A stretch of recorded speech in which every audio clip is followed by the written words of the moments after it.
So yes, I did get my hair cut. Feels very different. All right. Those of you standing outside, Bridget, I'm looking at you. I want to be outside so bad. It is so cold in my basement right now. I've got 2 sweaters on, and it's like decently warm outside, isn't it? I mean, you've got a big blanket, it looks like, but let's see, 74. That I should be outside, but I can't trust the internet outside. I feel like it'll just bum out.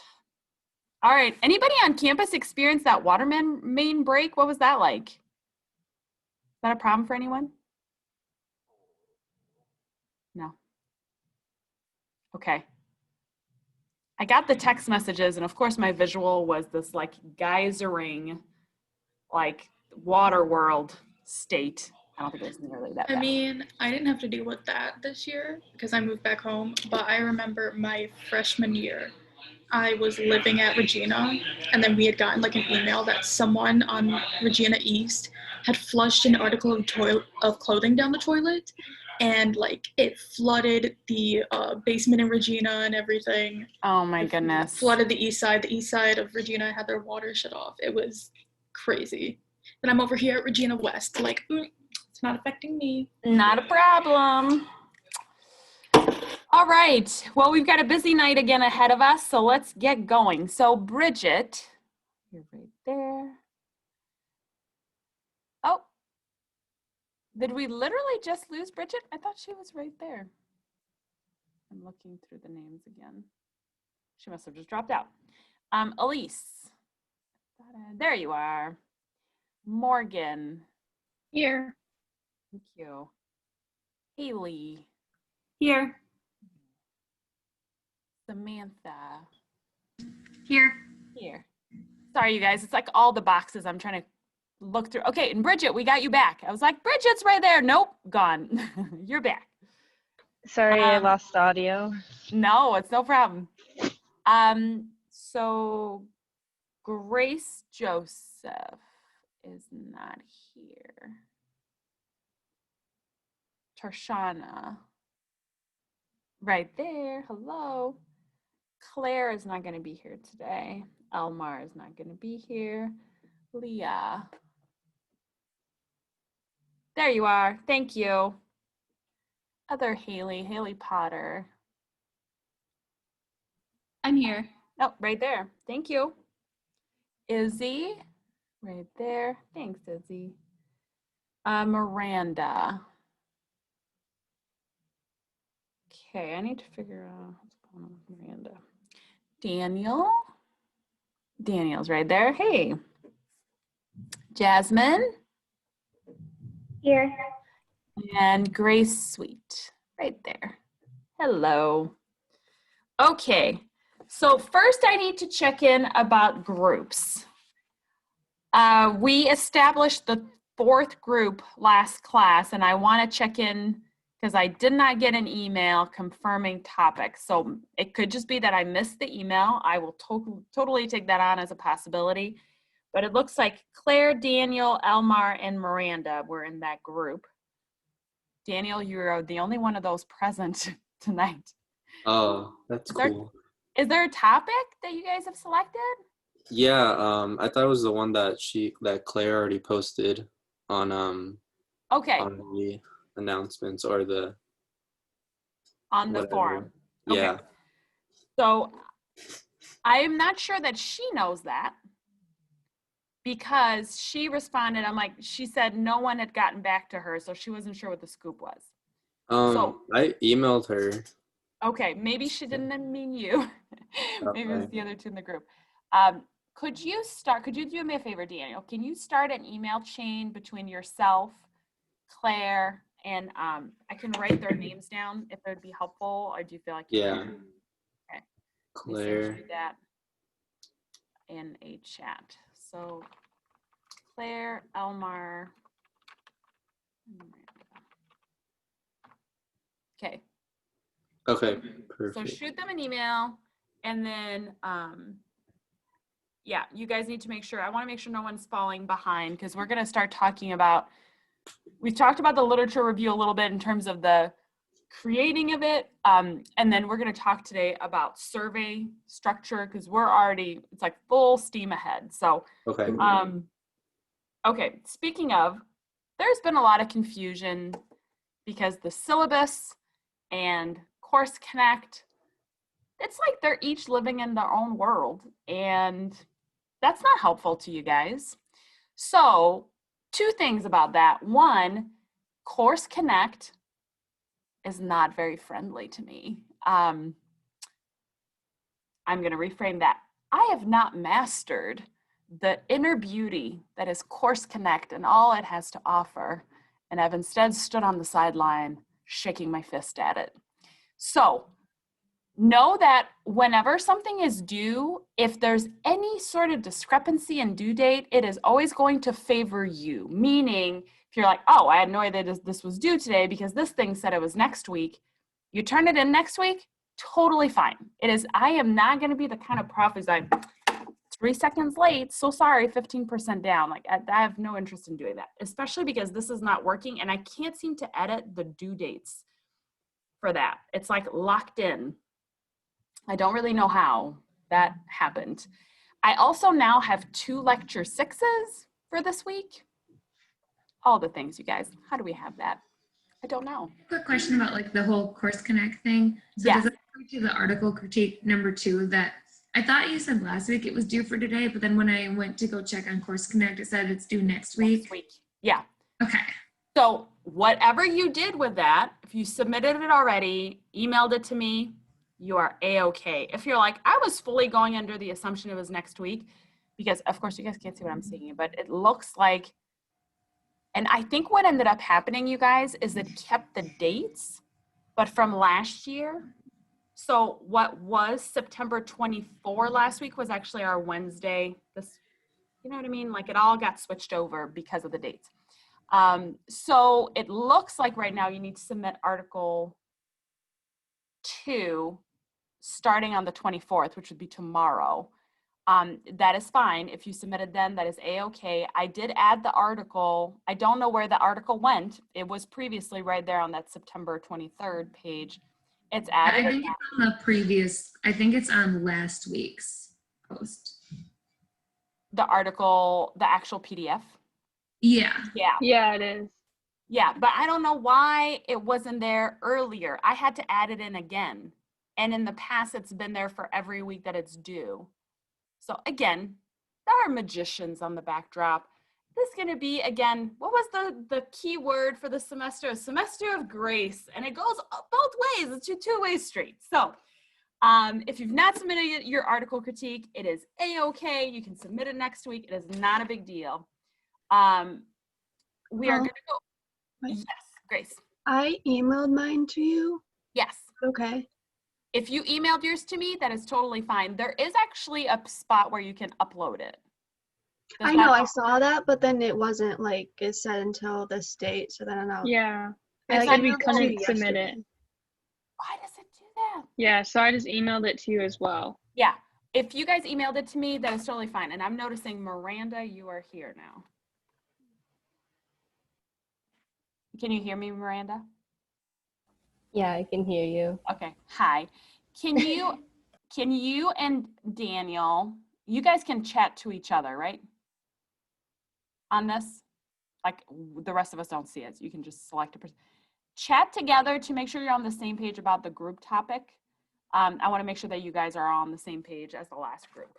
So I want to make sure you heard that. Okay, so we're just going to go with it because that's really, you know, the only option we've got at this point. So today we're going to be covering surveys and observation. Now, already next week is our exam.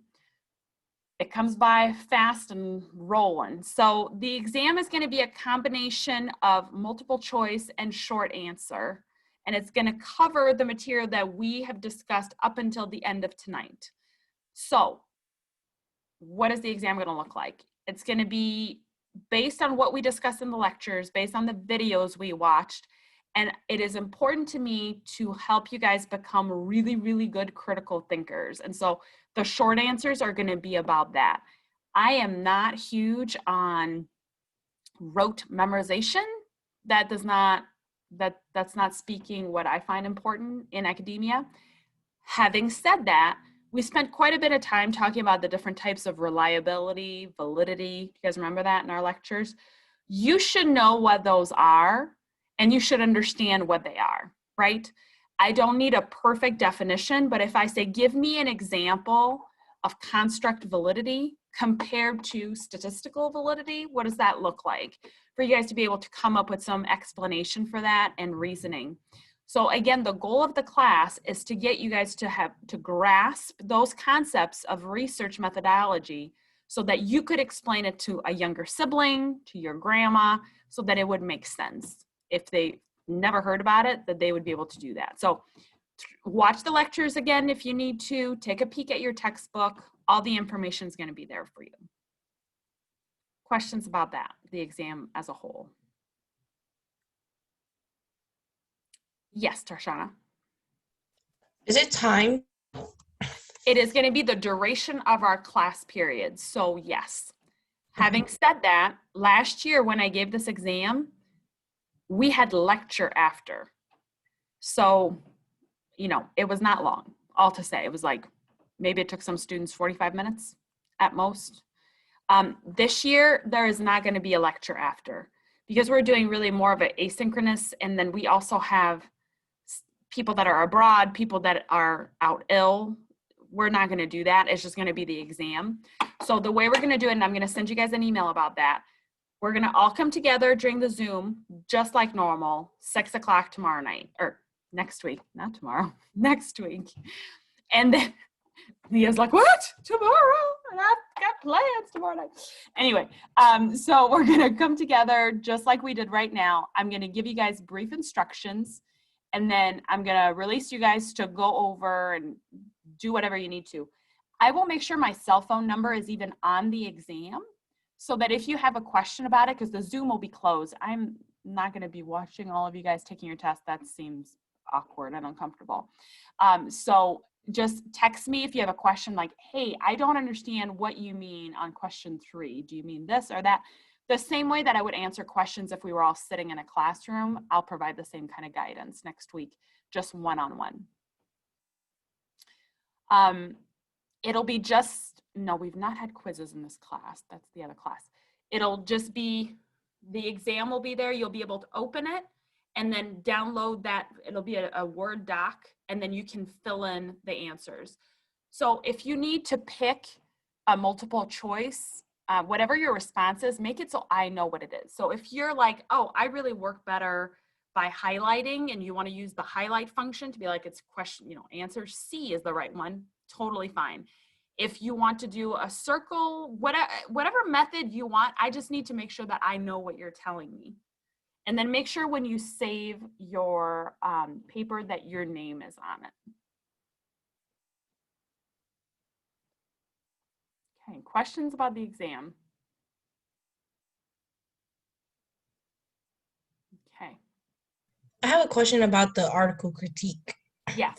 I just want to know, like, how hard are you grading those? Because, like, the first one for me, it was kind of hard, like, getting that one together for me personally.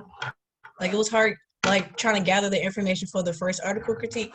But the second one we had, that one was way better and more interesting. It was just easier to like read and understand as opposed to the first one. So I just wanted to know, like, how, because I feel like I did better on this one rather than the first one. So it was just like, because I think the syllabus said it was worth 10% or 5% for yes, each. Yep. Yeah. So how hard am I grading them? I'm grading them fairly, I guess is maybe the best answer I can give you. Several of you guys came up with different conclusion on Article 1. You had different thoughts on it, and that's perfectly okay and normal. This is not going to be 3 + 2 = 5. Oh, Tarshana, you wrote 6, incorrect, right? It's not going to be that linear or prescriptive of a question, because when we're evaluating research, your own views and thoughts and critique on it are your own. So I don't know if that's helpful. As long as it seemed to me like you provided a good overview, that you addressed the questions that I had asked, in the syllabus, right? Because I laid it all out, like what you needed to include in the syllabus. As long as that's there, you did very well. Now, somebody, I think it was Leah, she was like, what's going on with the grades? So the grades are posted for Article 1, but I don't think you guys can see them. There's something I need to do about sharing them with users. And let's circle back to my comment about Course Connect. So I have a call in with Daniel to just make sure that we can figure that out. But I'm not allowed to email grades to each of you because of FERPA regulations. We're not allowed to release that. If you had some gross shortcoming in your article, I would have reached out to you one-on-one already. So maybe that should give you some peace of mind. If you've not heard from me, you're probably okay. Okay, good. Any other questions? One more. Sorry, I feel like a bug. No, I just I have love a it. question about like the research. Like when, like I want to know like when do we need to get into the nitty gritty? Like when do we like need to start doing this stuff? Because I'm kind of getting paranoid about it because it's kind of coming up soon. So I just want to know like when should we start like grouping together or like doing virtual meetings to like get the information and like okay, you do this part, because I know you said that we each have to turn in our own, but like we still work together for like the data. So That's I just exactly want to know right. like when do we start doing that? So you're like spot on, because today is the day that I'm going to have you guys talk with me about your plans on meeting in groups. So today is when we schedule it out. So you're right on it. So the conversation that we're having today is on how to construct surveys and how do we pick surveys. So right after that, it really segues itself into all of you guys coming together. You each need to write your own literature review. We spoke about that a couple weeks ago, how to structure a literature review, really integrate the research. The part that you are working on as a team is like putting together a survey, right? So we need to have this lecture done so that you guys know where to go. But once that is done, then you guys can talk through what are some of the questions that you want to ask that will tap into your specific construct and concept and variables. And more specifically, is there an existing survey? Because my goal is not for anyone to start designing their own surveys. That is far beyond the scope of this class. Now, if you want to ask what's your gender, what year are you in school, what's your degree in or your major, those are totally fine. Demographic questions you can come up with on your own. But if you're asking a survey on stress management techniques, there are some that exist out there that ask exactly that. Don't reinvent the wheel. So after today's lecture, I want to get together with each of your groups and figure out like, what is it you're going to be surveying? What is it you want to know from your participants? And how can all of you guys come together as a group so that in the coming 2 weeks, we are finalizing that and getting it ready to deploy because we need to gather our data. Does that make sense? Does that kind of answer your question a little bit? Okay. Okay. So TBD in like an hour. Okay. All right. Any other questions I can answer? Yes, Daniel. What is Miranda's last name? Schwartz, it looks like. I'm just guessing from the black box here. Yeah, you're right. Okay.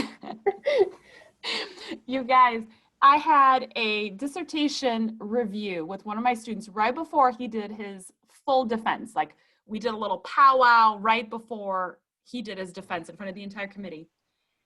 And his name on there, this entire time I've called him Luke, but it was Luke Zippity-Doo-Dah. That's what was written on the black screen. I was like, you're defending your dissertation. At the end of this conversation, we should be calling you doctor. Can you edit that so it says your name and not Luke Zippity-Doo-Dah? Anyway, okay. So any other questions? Otherwise, let's jump into surveys and observations. We're good? Okay. So let me come on screen, slideshow. Okay. Okay, can you guys all see the screen, the surveys and observation title page? Yes, no? Uh-oh. Can somebody unmute themselves and tell me if you can see this? We can see Yes. it. Okay, great, thank you. Literally last class, I was on slide 3. They're like, we can't see your slides. I was like, darn it, people, you gotta help me out. Okay, so why do we do surveys? Why do we do observations in a qualitative kind of, so it's really the 2 frame, right? So if research is at the top, it branches off into 2. One is gonna be quantitative research, the other one is gonna be qualitative research. Quantitative research is gonna deal with surveys, getting information from the participants as to their reported views on a given item. Under the qualitative branch, that's when you look at observations. So us as researchers are stepping in a social environment and witnessing and marking and recording a specific behavior that is seen within our participants. So in both instances, surveys and observations, their purpose is to find a way to describe what people do. It does not say, we do not attain at the end of that why people do what they do, right? So it's important to put those in 2 different categories. What do they do versus why do they do it? The question of why always pulls for causality, right? The social sciences don't deal with that really well. We really deal with what is it they do? What does it look like? How can we measure it? How can we understand it better? And let's create some hypotheses as to the why, change the environment a little bit, and see if our hypotheses are true. Okay, so that is the purpose. So in your chapter 6, quick overview, you'll talk about construct validity of surveys and polls. We've talked about construct validity before, but this is specifically in the context of surveys and polls. So is there a way or a method that we can ask questions about a certain topic or variable? For instance, asking about someone's view on a particular product, their views on politics, right? We'll also look at the construct validity of behavioral observation. How valid is that? And we'll talk about reliability also in that context. And then specifically, are we actually measuring what we think we're measuring, right? This goes right back to the claims of validity. If we are not actually doing that, what are we actually doing, right? So I can tell my son that I'm evaluating his skills in geometry by asking him to add 2 plus 2 equals 4. I would dare say that that is not a good question to validly or to accurately assess his knowledge of geometry, right? And then we'll focus mostly on frequency claims. We'll talk about that in just a minute. Okay, so construct validity of surveys and polls. So for the purpose of just this course and how we go on for the rest of this semester, those 2 words will be interchangeable. Surveys and polls will take on the same meaning. The idea behind them is asking a series of questions to people that are either going to be face-to-face, right, like in almost an interview kind of format, on the phone, or written on a questionnaire, like paper pencil form, or it could also be done online. Now, quick question, have any of you guys done like some sort of survey or poll that you have participated in as a participant?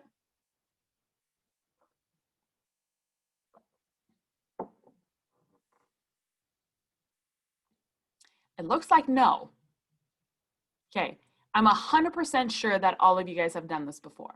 Have you ever opened up a ladies' magazine or gone on Facebook and it said, which Frozen character are you, right? Maybe not specifically that one, but I feel like what kind of, gosh, what do they ask in magazines? I haven't actually opened up a magazine in a long time, but you guys know what I mean?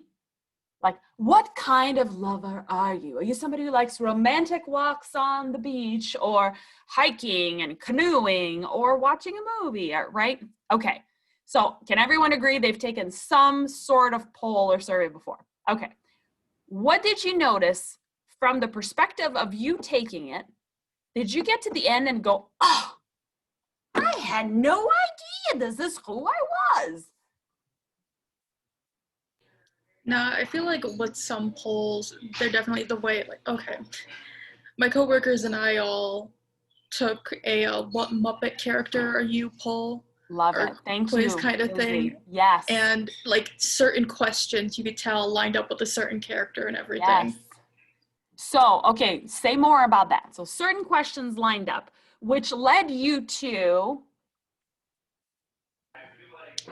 pick the ones, if you wanted a certain character, you pick the ones you wanted. Okay, right. So is there a problem with that? So if in fact, oh, go ahead, Izzy. No, I don't want to speak over you. Okay, so if in fact the researchers, first of all, let's elevate them and call them researchers for the Muppet testing one. If they're like, this is going to be such a meaningful part of social sciences because once we've identified if there are more, and this is embarrassing, was it like Kermit? Is that a Muppet? Okay, Kermit versus Miss Piggy versus Stephanopoulos, Snuggleoff? No, I'm making stuff up. What's another Muppet? Beaker. Beaker. Never even heard of that. What was I saying? Snuggleoff, isn't that something? Snuffleupagus. Yeah, thank you, Grace. Is that a Muppet? I think he's Sesame Street. Sesame Street. Anyway, so moving right along, if you're thinking if we have a world that is more populated with Kermits, we will have greater sense of leadership and economical sense. But if we have more Miss Piggies, that's more of a instant gratification and more erratic and emotional. Totally making stuff up here. But if as a researcher, I am trying to assert that these traits are prevalent in somebody's personality, and I'm deeply interested in knowing where people are falling, the fact that it is easily identifiable to know which one you're connecting with is problematic, right? Because it then allows the participant to have a say, right? There is some level of judgment that's being passed from the participant as they're answering, meaning they will have their own view as to what might be good or bad or desirable and undesirable about picking a specific character, right? And why is that not good research?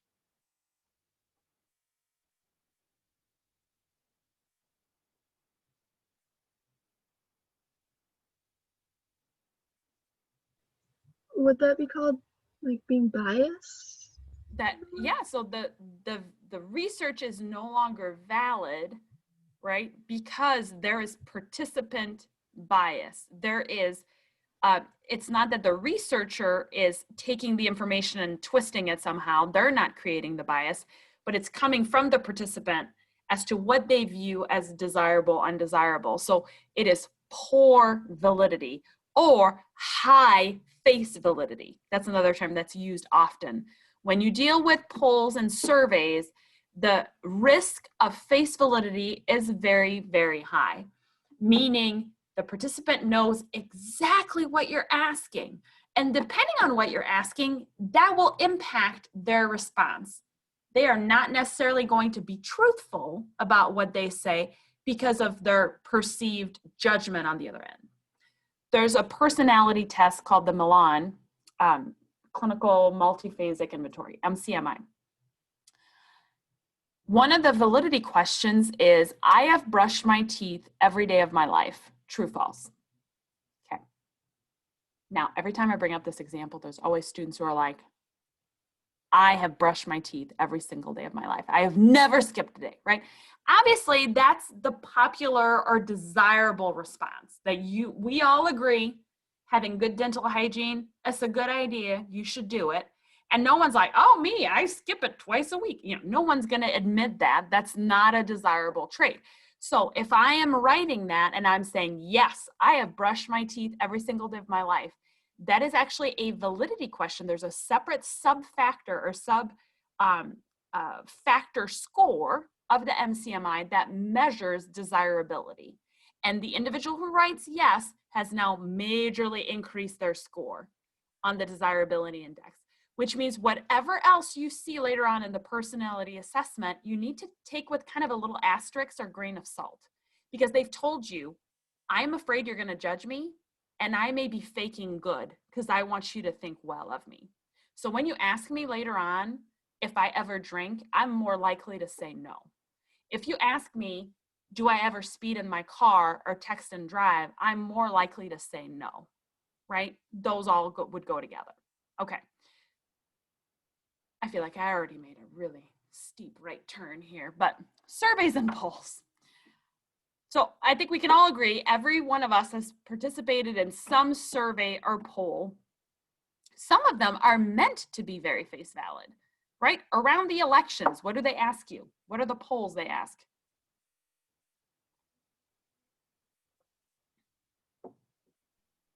They ask you like if you agree with a certain politician's standpoint.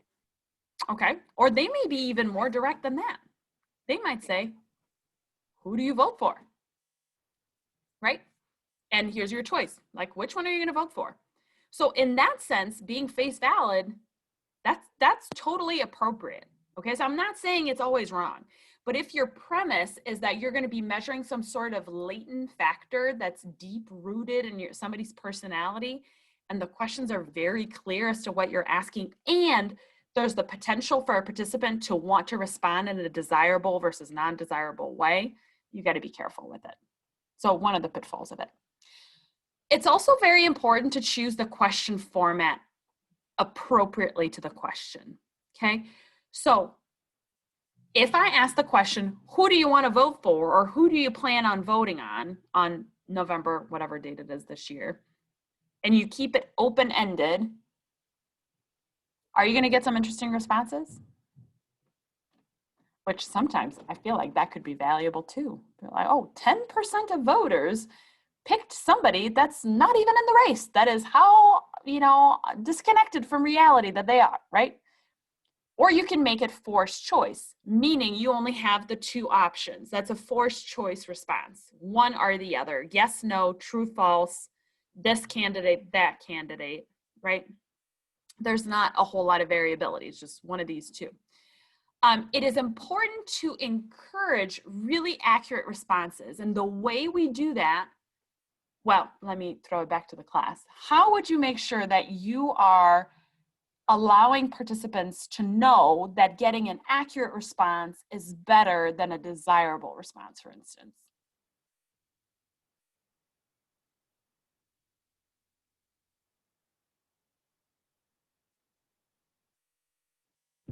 You could say it's anonymous. Okay, excellent. Yeah, saying that the results are only going to be reported in aggregates would certainly help that out.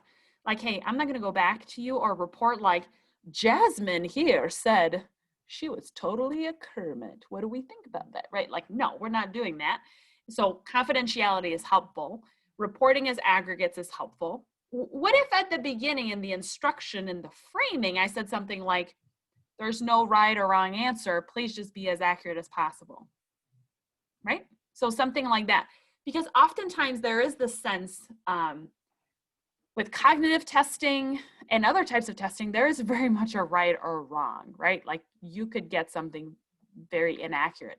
With personality testing on the whole, it's not really right or wrong. It's just how it applies to you. Okay, so choosing the question format. Here's a few examples. So one would be an completely open-ended questions. Hey, what do you think about this class? Now, two questions for you guys. How would you record responses to a question like that? Open-ended questions, that is. Could do You mean like a reporting it positive? Sorry, where was going? Go ahead.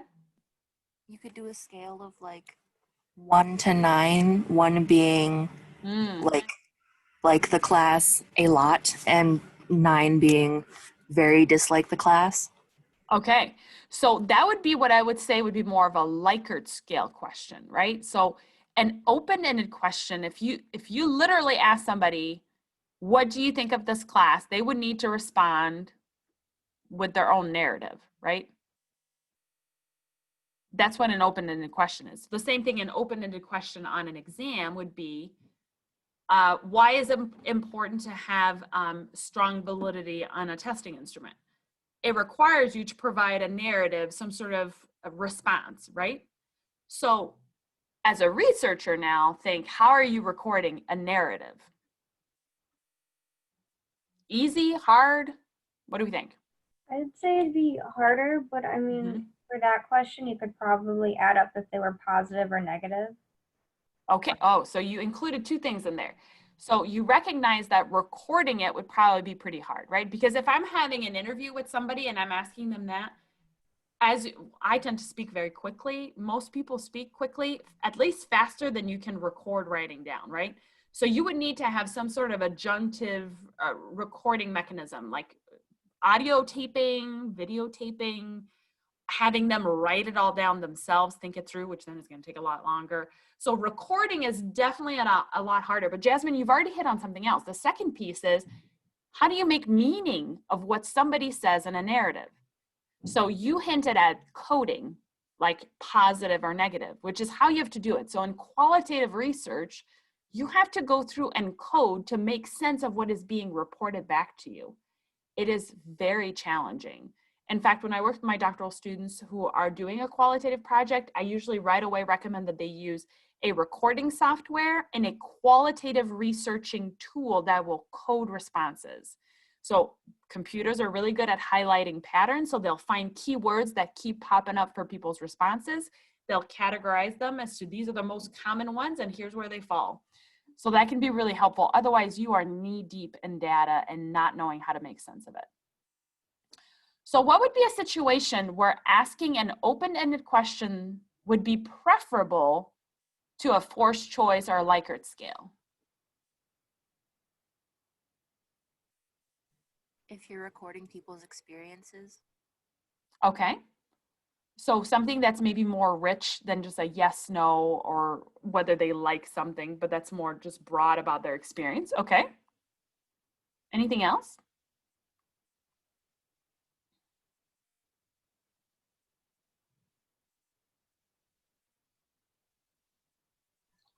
Could you ask them if they would recommend it to somebody else? Would that be another way? Like recommendation? Right. So if your question is a recommendation, you need an open-ended, format so that you know who that is, because you're not going to list every person on the planet that could have referred them. That's not going to make sense. Sure. Any other thoughts? I know in one of my classes when we were trying to get through like how someone's childhood was, we would do an open-ended question. So instead of pushing on particular ideas about their childhood, just letting them come up with ideas on their own?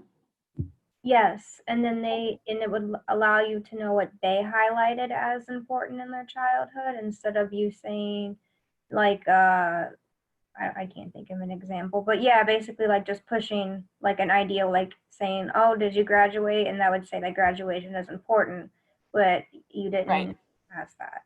Okay, good. Elise, were you going to say something too? Yeah, I just was thinking like if you were doing an opinion poll or something like that, trying to gather just what people's thoughts were on a certain topic. Absolutely. So one of the biggest benefits of an open-ended question is it could help people elaborate on what they've said. So it's often you've probably even seen them in like instructor reviews or professor reviews. You'll have a Likert scale question, like how well do you feel this class prepared you for graduate school? Strongly disagree to strongly agree. And then after that, it'll say something like, can you describe how or why? So when you want to go a level deeper than just a Likert scale question, that is the way to go with an open-ended question, which then leads you to having a mixed model study because you'll have part quantitative, part qualitative. But those are often the most rich studies because you have a little bit of both. Because again, like I said, in the social sciences, we don't address the why very often. This is as close as we would get by asking an open-ended question. Okay. A forced choice format, we talked about this already, that's saying yes or no. So they only have the two options. This is how they're feeling. Likert scale, we've talked about this again, this is like a disagree to agree. So, you're getting an actual score that you can do some statistics with. What happens, and when you guys take those, anything that you like or don't like about Likert scale questions? Sometimes with those, like I feel like I have to really, really like something to completely agree with it or hate it to disagree with it. So I rarely ever do the extremes. So that is huge. Okay, now I'm gonna put you on the spot a little bit, Grace, here. Anybody else feel differently than Grace, meaning they're like, oh, I tend to just go, yeah, I like it all, or I hate it all. Like, I don't mind. I just want to be at either end. I don't like being in the middle. That's what I was gonna say. I typically find that I go with one of the extremes. I either like, even if it's not necessarily like I hate this course or I hate something about it. Like if I don't like it, then I'll probably go more towards the extreme in the middle. Because for me, I just always feel like when I do the middle answers, it's not really like an answer for me. I don't know. So I tend to lean towards the extremes. But this is perfect because now let's look at the flip side. So now let's say you guys were filling out a feedback form on how the class was going, right? And I get to see it at the end of the class. I would get an average of all of your scores, but your own survey taking behavior, regardless of what you felt about the class or me or the material, is going to impact the way you respond to that survey, right? If you're more middle of the road, like, well, it's going to be amazing for me to say strongly agree, which a lot of people are just like that, Grace. So I hope you don't feel alone on that. Like, I've had people in the real estate world, like, I'm never going to give you a 10. I mean, why? I mean, a 10, that means no improvement. That's not possible. So I'm only going to be a strong 8. And I'm like, you recognize my pay depends on that. They're like, well, but you could always improve. I'm like, okay. And then you get others who are like, this was a dumpster fire. Everything went wrong. But because the end goal was still met, they're like, oh, yeah, that's great. I'm more laid back. It's fine. It's all great, right? So the participant behavior has a huge impact on responses. For the forced choice, not as much because it's yes or no. For open-ended, they're able to talk themselves through. There's not really, it's not as much of an issue. For the Likert scale, that's a big issue. So the way you take surveys, and you guys have probably met people in your life that you're like, oh, why'd you respond that way? It was fine. Or why'd you respond that way? It was terrible, right? And you're questioning why they did that. And it's just because their own survey behavior is different than yours, which is totally fine. But it just brings about, again, the diversity of that. How do we, I guess to me, it begs the question, how do we ever get an accurate response, right? Because the same product is being put out. And I mean, this is why I put in like an Amazon review right here. Because everyone got the same item. Now, okay, standard error. You might have gotten an item that was busted before it even got to you. So maybe you're upset about that. Or maybe Amazon totally messed up, delivered it to your neighbor. Neighbor never told you about it. Now there's a feud, the cops are involved, whatever, okay, so that's a side issue. But ultimately, it's the same item, but our view and our opinion of it varies quite a bit. And so this is a perfect example of a Likert scale. Now, okay, this is just not related to the class, this is just me being curious. Well, so raise your hand or say yes if you ever order anything on Amazon. Okay. Yeah. So most people. Okay. How often do you go back and give a customer review? Not often. Okay. Yeah. I'll be honest, 0 times. I order stuff on Amazon so much through quarantine. I started giving food to my delivery man because he was here every day. His name's James. He has grandchildren. He's a lovely human. He brings cookies to our dogs. We developed a friendship because he was here so frequently. Never once have I given a review. Now let's flip the question around. How often do you read a review before you purchase an item? All the time. All the time. All the time. Like obsessively. Well, this one gave it 3.5, and I wonder if I'll feel the same way. Let me hesitate and ponder more about that. What is that about? Why do we do that? We place such value on other randos. Let's face it, these are not like people of authority who are like, and based on my PhD in calisthenics, I will tell you that this fitness bike is superior to the, no, it's Joe Schmo living in Utah telling me that he likes the bike, right? Like, why do we care about that? Why do we value popular opinion that way? Because they're also consumers like us. So Grace, you were in stats with me, so I'm putting you in the hot seat. Why do we care about the average person's response?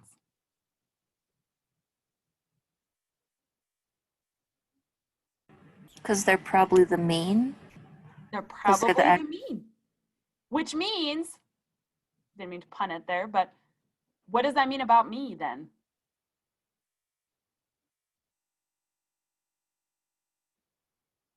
I do not know. Okay, well, not me, Julie, personally, but I meant like me, consumer, purchasing it. If I consider myself to be normal Joe Schmo in this world, and normal Joe Schmo over here said, 5-star, it's amazing, then I too am likely to have the same experience. Law of averages, central tendency theory tells us, right? If the average person thought it was great, gave it a 5-star. Now this, I should have picked a better one. This one only had 6 reviews, but I recently ordered, I want to say, a hairbrush, you guys, and I read reviews on a hairbrush that was in the end $6. Why? Why did I waste that 30 minutes of my life? It's not a good investment of my time. It had almost a 5 stars, 2,200 reviews, right? And I'm searching for the 1 star. Where's the, oh, it was the wrong color. Okay, I don't care about that. Oh, you know, because I want to make sure that I am making a sound choice for myself as an average consumer. If these average consumers did well, then I will likely perform the same way. Okay. Do you guys see how the strength of scales, right? Like how much it influences our behavior. It is amazing. Same thing with restaurants, 4 stars, right? Or X rating on whatever, or consumer reports for vehicles or appliances. The world is filled with this data, and we give the data meaning, right? Either because of an authority figure who said and said, yep, thumbs up, we approve of it, or the vast number of people who gave it two thumbs up, so to speak. So very, very powerful. Okay, the semantic differential format, this is something you are not often going to see unless you're taking a very specific type of personality assessment. So it'll be anchored on either side with some adjectives. So it's not quite the same as a Likert scale, which can literally be strongly disagree, neutral, you know, all of that. This one is that there's some sort of middle ground, but it's anchored by adjectives. So very often it'll be something like, what describes you the most? Extrovert, introvert. And then there's like dots in the middle. So you're having to anchor yourself based on just these adjectives. It's not necessarily a numerical value. And it's not like, you know, introvert, kind of shy, you know, they're not all written graded in a gradual sense. It's just the 2 poles are labeled. So you won't see that quite as much. Trying to see if I had included an example. Yeah, this spicier bland. I don't think that's a very good example either, but you catch my drift. Okay. It's important that when we are writing surveys that we pick really well thought out responses. And this is why in this class, we're not going to be working on psychometrics, because that would be a class in and of itself. It's just so massive. First, you want to make sure that you are not asking leading questions, because you're not going to get an accurate, authentic response from your participants. So, for instance, do you agree that it is a terrible idea to legalize marijuana? Okay. How could we make this a neutral question?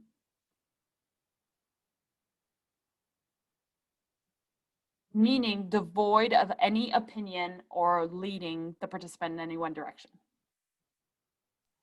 You could take out the part where it says, do you agree? Because that's like the part that's like trying to lead you towards like, yeah, see, yeah, like you do agree. When you can like just be like, it's terrible. Wait, it's terrible. Is marijuana a terrible idea? Or something like that. And you put like yes or no, or something like that. I think even using the word terrible is kind of pushing people in that direction, because these are my words, right? I think it's a bad idea, right? I think keeping it just open, right? So either saying good idea or bad idea, something that's a little less valent than terrible. But I'm with you on here, like taking out the do you agree. Does that make sense to people, to not lead down people on a certain path? Okay. So you're trying to be as broad as possible. So even saying, should we legalize marijuana? Yes, no. So we're asking just we're coming out of a place of curiosity rather than leading them in a certain way. You want to make sure you're not asking double barrel questions. That's when you're really asking two questions, but in the shape of one. Okay, here's a question. Do you enjoy long walks and taking exams? If someone says yes, what are they saying yes to? Are they saying yes to taking exams? Because if that's the case, let's have a chat about that. Long walks, sure, that makes total sense, right? So you want to make sure that there's not an embedded secondary question in your question that you're asking your participant, because then you won't know the meaning of their response. And then you'll be left guessing, which introduces, I forget who said it earlier, I think it might have been Grace, it introduces bias, right? If I'm geared to think that people are just tickled pink whenever they can take an exam, and someone says yes to that, I'm going to think that yes, all of those people actually responded in the affirmative to taking exams. They're taking the long, that's whatever. That could have been either way, right? But so again, we don't want any bias as much as possible. We want to just avoid that. Okay, negatively worded questions. This is always a huge one because when you take an exam, and we talked about this, I want to say it was last week, maybe the week before, that sometimes by doing reverse coding or asking a question backwards will allow a different type of response so you don't get random responding from your participants to show good validity. And oftentimes I get students who are like, okay, well, I want it to be a reverse coded one. And so they end up putting a double negative, which is it's just bad. Let's not do that because it's just going to confuse the participant. There's ways to flip the question around without using a double negative. So for instance, people who do not drive with a suspended license should never be punished. What is this asking?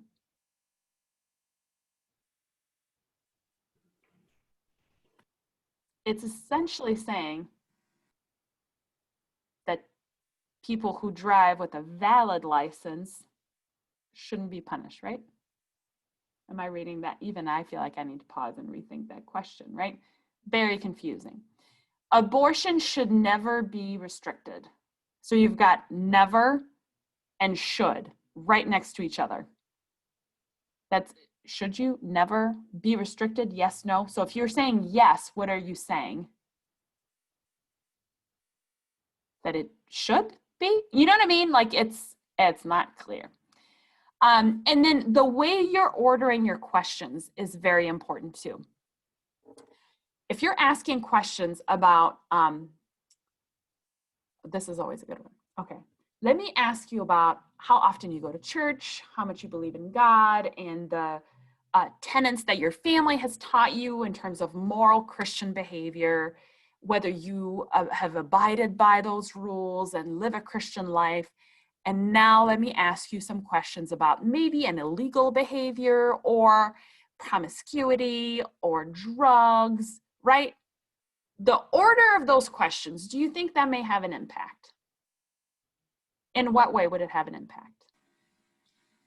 Well, if you're answering the first about like your beliefs and what you believe, if you're saying, yes, I'm a Christian, yes, I believe all these things, basically you're saying I abide by all these rules that we've already just described and just talked about, and then you start asking me about questions that go against all of everything that I just said, obviously I'm not going to be like, oh yeah, I participate in all of these as well. Like it gives two different viewpoints. Right. So the risk of minimization or underreporting are they're just going to be huge, right? Let's flip it around. Okay, I used to do this. So I worked on college campuses as a counselor, like doing therapy with students, probably for 5 years. And we would give the first year experience survey. I don't know if you guys have taken it in your first year, but it asked a lot of really formative questions as to how they were handling their first year of college, how well supported they were, what was it like living in the dorms. This was back in New York. They had to be in the dorms. And then it asked them their perception on substance abuse. Like, how much do you think students drink first year of college? What do you see? How much do you then participate in that behavior?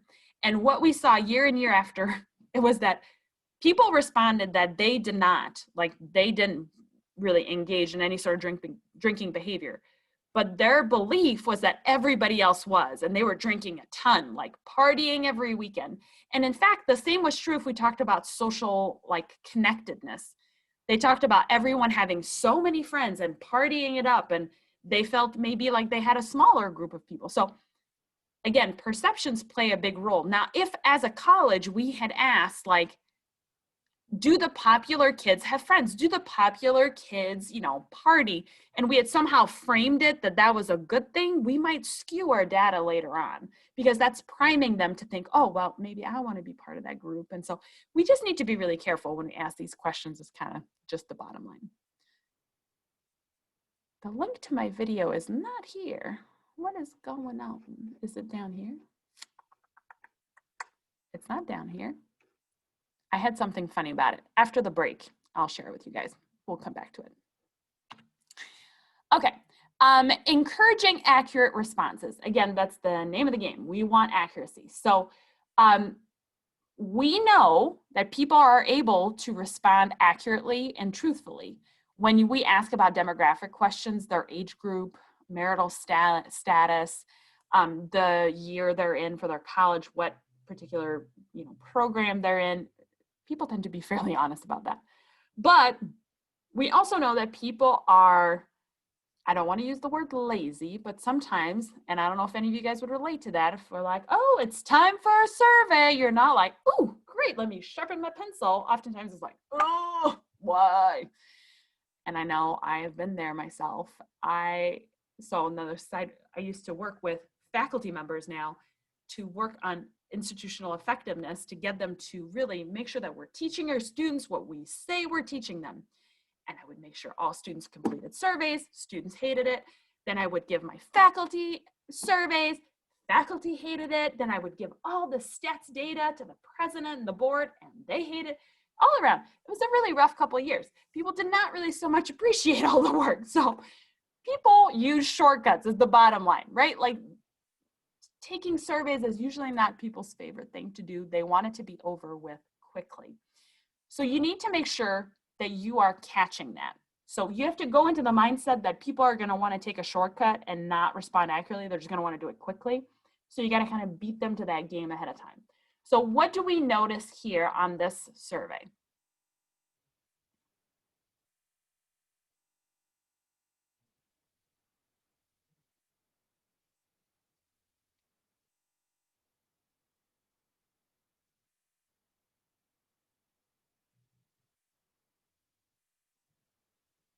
Not meant to be a trick question.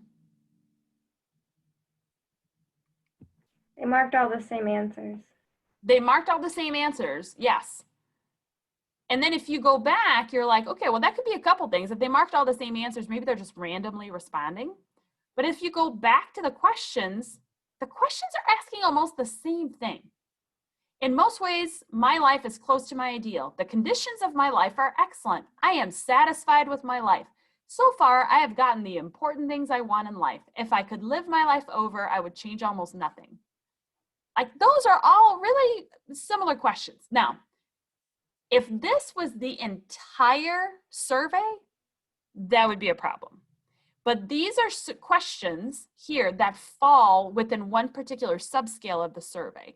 And they are meant to ask kind of the same thing. And you want to see congruence with those, right? Because as you're taking it, hopefully your feeling on it and your view on it is not drastically changing over the course of a 7-question survey, right?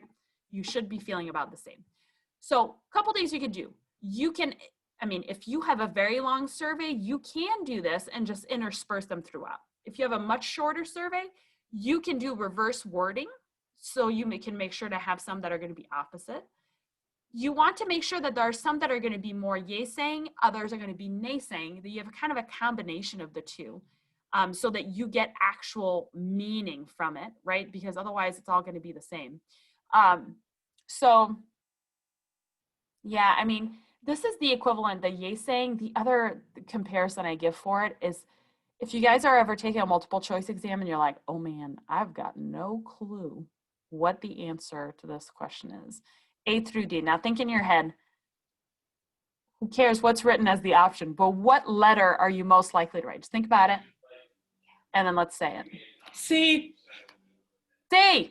100%. There's always a few that are like, I always put B, which is fine. B is fine too. Most people will just write C, right? That's going to be their go-to, like, that seems like the 50-50 chance. It just So- feels right. It feels right? And then, I don't know, so in grad school, this was with me, I'm like, oh, it's the third C I've put down. Something is not right. Okay, I better go back. And I get into my own mind game. This is like the rules of a casino, right? Like when you get those gamblers standing next to, again, Grace, you're with me about stats on that one, playing roulette, and then there's the board that says like the last 10 rolls or numbers have been red 10, 31 black, and then it'll be like 8 in a row that are red, and people are like, well, based on that, it's bound to be black. Of course it's going to be black. Are those good probabilities?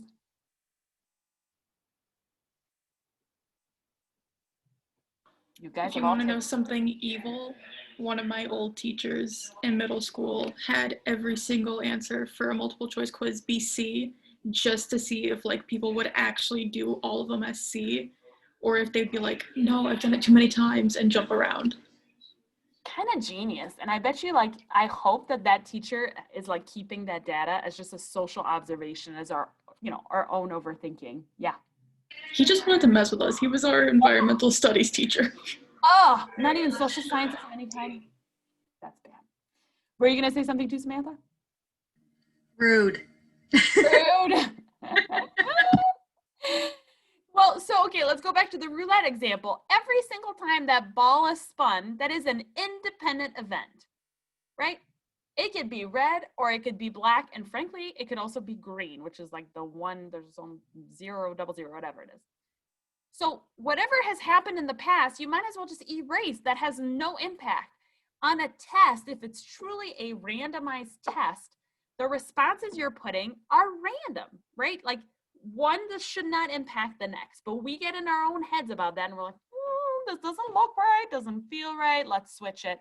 And then I don't know if you're like me, but then I'm like always switching the one I probably shouldn't have switched, and just bad. Fence sitting, this is another phenomenon. These are the people who are like, I don't really feel super strongly about it, could go on it, so I'm just gonna go straight down the middle, more of a neutral, like I don't really, I'm kind of meh about the whole thing. If you remove the neutral and force them into one of the other categories, that pushes them to make a choice, right? So you take away kind of the neutral event. So that's another way that you can encourage a more accurate response.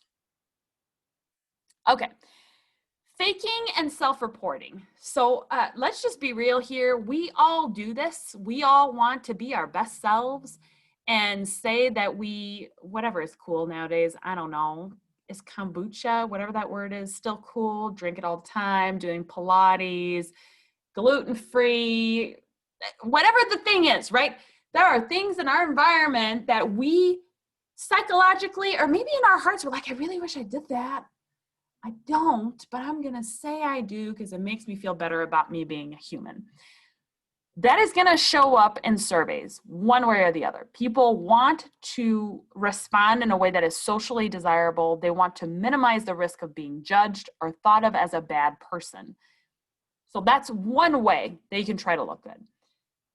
There's also this idea of faking bad, and I think we've talked about this in the class, right? Instances where you may fake bad on purpose to either have a secondary gain, right?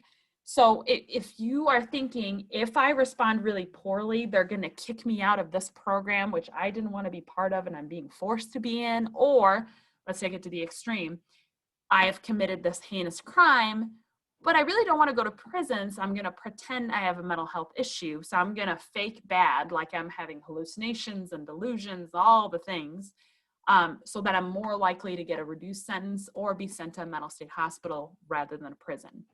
So either way, that is doing impression management, either impressing better than you are or worse than you are. Okay. Self-reporting more than they know. This is another big one. And I feel like this happens not just in surveys when people are like, oh, have you heard about that? And you're like, I feel like I should know about that. And yeah, and really you actually don't know. That's a problem too, right? And oftentimes people will really double down on it and have a whole story with it. And you're like, whoa, you really went for it. So this was a particular study about the brand of yogurt. Like, what is it about this? What brand of yogurt do you like? Okay, so right here. So if I were to ask you guys why you always buy a specific kind of yogurt. I mean, do you guys have preferences? Do we have yogurt eaters here? Yoplait for life. Yoplait for life. What else do we have? I actually like Greek yogurt, but I don't like to have so much sugar in it. So I Okay. go for like Siggi's, or like there's ones of Chobani that are less sugar. I don't know, I'm like a health nut, so. Okay. But you won't just get the plain one. You still want a flavor. Yeah, I don't like to flavor it by myself normally. I still Okay. get flavor, yeah. Okay. How about you, Samantha? I can't have dairy, but I Oh. love yogurt. Oh. And so like I'm kind of a yogurt snob when it comes to dairy yogurt. Because some of it just tastes so bad. But like it's called Wee. I think that's what it's called. Yes, it's in a glass jar. Literally the only yeah. I was seriously about to bring that up. Okay, so I'm glad you They brought have that up. like a coconut milk version of it. Literally the best thing I've ever tried. And that's like Okay. I'm so glad I'm not the only one. I don't mean to cut you off there, but I am the same way. Like, I can't have dairy either. So, like, that's one of the ones I go to. Sucks. I know. And I love yogurt. Along with, I also like the ones by Silk. They do some almond milk ones, which is Those ones are really good too. I really like those ones. Yeah. So that's awesome. So we are not big yogurt eaters in my house. My sister-in-law from California, whenever she visits, she has a lot of health issues, and I always like to ask, what can I have in the house for you? She'll say Gatorade, because if she gets ill, she needs that. And she'll say, can you get me some yogurt? The first time I went, Noob over here was like, I don't know, Meyer brand, vanilla. Sure, that sounds good. She was appalled that I would dare put such foulness in my refrigerator. Like, what do you? So I was like, well, what's wrong with it? She's like, well, it's not even good. It's full of sugar. She cited all the things, like it's not well made. The packaging's not environmentally friendly. She had all these reasons, which I was like, really? I don't, okay. She's like, I only like the Wee from Yoplait and Noosa. I think Noosa is the other brand. It's like a larger container that's flat. Essentially, all the most expensive ones that Julie has to buy whenever she comes over, and she has 2 a day, and they don't come in multi-packs. They're all individual. Okay, she had all these stories about how her yogurt was better. I mean, ultimately, it's a taste issue. But when you're confronted with why, we all just did that. It was more than taste, right? There was, nutrition, it's better this way. This one has less sugar, it's healthier. She had questions about, packaging, environment. So, and it may be that you guys have actually researched it and you're very sound in your opinion. She was not, as soon as I asked her. And then the evil part of me is like, what if I put the crummy Meyer yogurt inside your fancy Wee jar and reseal it? Would she be able to tell? I have not done it yet, guys, but once I do, because I probably will. Keyword yet. Yes. You should try it and tell us how it goes, please. For the sake of this course, it seems almost important now that I do, right? Like this For scientific purposes only. Okay, writing If it she down. calls you out on it, just be like, hey, I was posing an experiment. Like, I needed to know for one of my classes. I'm gonna fade good. I'll be like, it wasn't me, you guys, my students. They made me do it. Yes. Okay, but this here, insert the thing, because we have like put in coffee. I mean, I did yogurt because I feel like that one's kind of a relatable one for just my own stories here. But people have very strong opinions about coffee and brands of coffee that they'll drink or not drink. Same thing with fabrics, that they're like, oh, no, not touching this fabric. It doesn't feel good. Particular brands of technology that they're just going to completely disregard.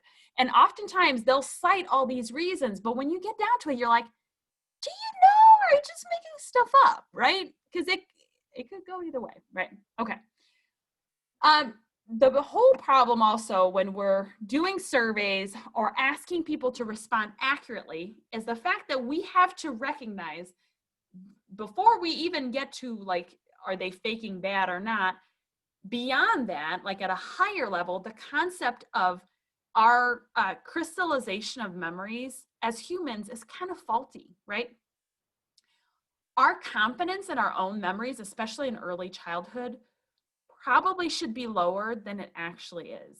Oftentimes, I'm sure you guys have done that, like, oh, I totally remember this. Like, I was 4 years old and I was ice skating on this pond. I was wearing these green overalls and this hat with a big pom-pom, and it was so cold. And you'll have a lot of detail. You're like, whoa, how does somebody remember that? And all of a sudden you realize there's this picture that has been shown probably 15 times throughout their life, and lots of descriptors were given around this one memory that is constructed in part by other family members that remember living through the moment. But what are they inserting with that, right? Like their own perception of it, because they were living through it, but as a bystander. So there's some faultiness with that. So when we're asking about people's past experience, we need to just, the caveat is memory is constructive. Memory is not necessarily accurate.